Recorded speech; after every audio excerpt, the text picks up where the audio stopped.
Welcome along to the oily series, essential oil series. Today we're talking ginger, and ginger is a little bit hot and a little bit spicy. So it's definitely one that you want to use a carrier oil to help dilute when you're putting it on your skin. Now, while I think of carrier oils, please remember, as with essential oils, not all oils are oils. So it's best to have a look and really make sure that you get good quality. I've heard of some recent experiences where people have had reactions and they thought they were using a jojoba carrier oil, for example, and it had actually been cut and diluted with peanut oil, and they're allergic to peanuts, so they were wondering why they were having a reaction, right? So it just pays to have a look, a little bit of a further look.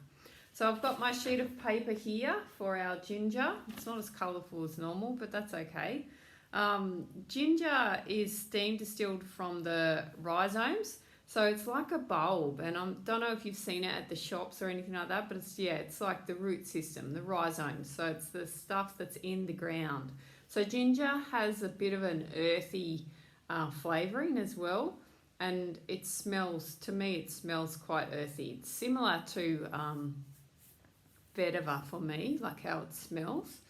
It can be used aromatically, topically and internally, and ginger has been used for centuries internally. Ginger has been used for centuries to help with massage, to help with circulation and flow in the body, all of that sort of stuff. It's mentioned quite a lot in Ayurvedic terms and also traditional Chinese medicine. So ginger is really good to get hold of. Zingiberacea or something like that is the botanical name of the particular species that I'm looking at. Zingiberacea. I haven't done language and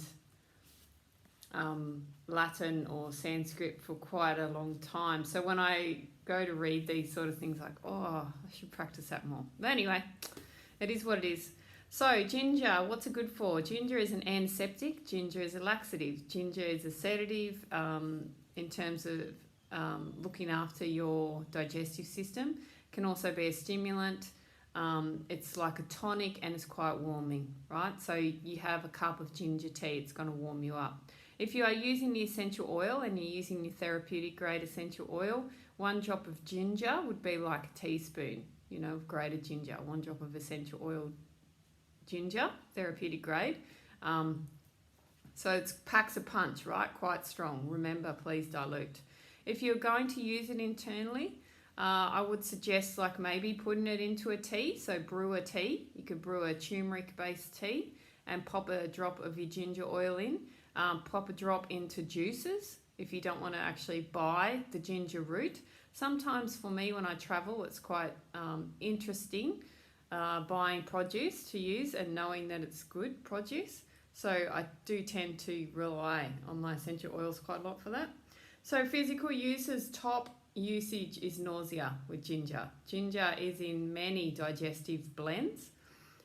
It's also fantastic for pain because of that warming sensation. So if you've got like a arthritic type pain, I've been using a little bit on my ankle at the moment. The time I did this video, I've broken or I've badly damaged my ankle. So sometimes I will use ginger to warm that joint up, to warm that area up and to add stimulation into it. So it works really, really well with rheumatic pain with ginger. So you could do yourself up a blend, which could be ginger, wintergreen, or it could be ginger and lemongrass actually. Ginger and lemongrass is a phenomenal tea, helps your digestive system and your insides. But ginger essential oil and lemongrass essential oil combined with a carrier oil is fantastic for that rheumatic pain and just getting into the joints. So you could just massage it like this. But obviously don't touch your face afterwards. Just let the goodness settle in. It's really, really good in terms of flavouring your food. It's great for helping you with your libido as well because it is a spicy based oil. Anything that's a bit hot and a bit spicy fits really well with that sort of stuff.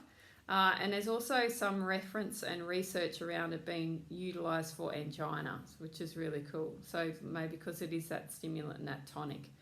On the metaphysical level, what you're looking at is it will provide you with courage. Ginger is that oil that helps you to get out there. It's going to fire up your solar plexus. Henceforth, why it's wonderful for nausea and digestion, because you often feel that at the top of your stomach, right? Which is close to your solar plexus area. Which means it also then works really, really well for your self-esteem. And it's great to help you move into inspired action, creative action, you know, it helps you to get in there and get things done. Because it's got that bite and that kick to it, it helps you with your goals in the same way. Helps to shift you from feeling like you're a victim to feeling more powerful and, you know, on purpose. It also helps you if you're feeling quite depleted and stuck. So again, it's quite a good digestive blend. Sometimes when your body is talking to you and you've got a digestive issue, it can be emotional too. And with everything that's happening in the world, there's a lot to take in. And if you're someone that lives on socials a lot or you're connected to the internet, heaps more information than you're used to. And you need to digest that. So ginger can help you with that sort of stuff. It is loaded with sesquiterpenes, this one, on a chemical constituent level. So loaded with sesquiterpenes, which are really cool for the stimulation side of things and to act as an antiseptic. And it's also got some monoterpenes in there. One of the ones that's quite popular that everybody talks about is limonene. And that is good for your system as well. So that's ginger. Enjoy it. Remember, therapeutic grade essential oils only, please, for the things that I'm teaching you about, because I'm talking to you about topical application, talking to you about using them internally, including them in your cooking, especially ginger, including it in your juices, in your cups of teas. When I was a kid, I didn't really like ginger, but I loved ginger nut cookies. You can use your ginger essential oils to make ginger nut cookies if you want to. And my Nana used to eat the crystallized ginger, chocolate coated, of course. But I never took that off her because it just tasted yuck. It was too strong for me as a child. But now I'm quite happy to add a drop to a juice or add a drop to cooking if I'm creating something. And I do have pickled ginger in a jar that I eat half an hour before I have a meal because of my constitution type. So it's really versatile, but enjoy it. All right, see ya.